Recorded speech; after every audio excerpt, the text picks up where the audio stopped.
আসসালামু আলাইকুম। আজকে আমরা একটি বাথরুম চা লাগালাম। তো এটার সাথে আপনার ওপেন একটি স্ট্যান্ড শাওয়ার লাগানো হয়েছে। তো আজকে এটা কিভাবে লাগাইলাম আজকে আপনাদেরকে বিস্তারিত বলবো।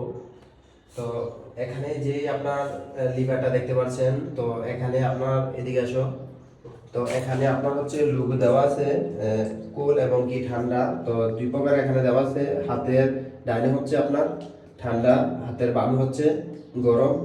আর এখানে যে পয়েন্টটা দেখতে পাচ্ছেন, এটা আপনার হ্যান্ড শাওয়ারের জন্য।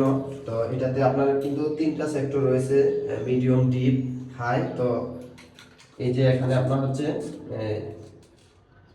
শাওয়ারটা দেওয়া হয়েছে। আর এই যে এখানে যে আপনার পয়েন্টটা দেখতে পাচ্ছেন, এখানে কিন্তু এটা মুভিং করা যায়, এদিকে চাইলে এদিকেও মুভিং করা যাবে। তো এদিকে যদি চাই এদিকেও মুভিং করা যাবে।